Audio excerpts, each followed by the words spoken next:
बिस्मिल्लाहिर्रहमानिर्रहीम। मोहतरम नाज़रीन, डॉक्टर नाज़मुद्दीन मलिक आपके साथ।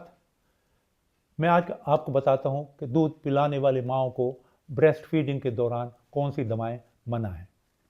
बच्चे की पैदाइश के बाद वालदा से वो पाबंदियाँ तो हट जाती हैं जो हमल के दौरान ये खाएं ये मत खाएं होती हैं, मगर कुछ दवाएं दूध पिलाने वाली माओं के लिए मना होती हैं क्योंकि वो वालदा के खून से दूध में आकर बच्चे को नुकसान दे सकती हैं। पहली बात, तंबाकूनोशी, हुक्का, निस्वार, इसमें निकोटीन होती है जो दूध में आती है और बच्चे को नुकसान देती है। इसके अलावा एस्प्रिन, डिस्प्रिन ये एक बीमारी पैदा करते हैं जिसको हम रेज सिंड्रोम कहते हैं।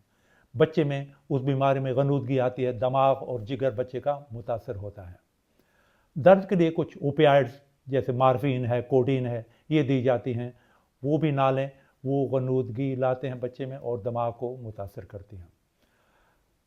ब्रेस्ट फीडिंग के दौरान बर्थ कंट्रोल पिल्स यानी ख़ानदानी मनसूबबंदी की दवाएं ये ना लें।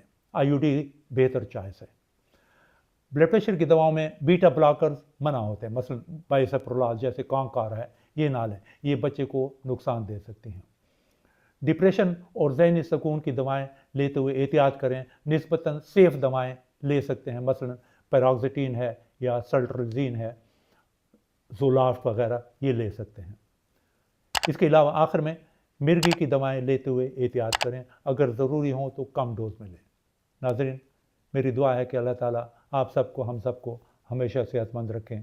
सुनने का बहुत शुक्रिया। अल्लाह हाफ़िज़।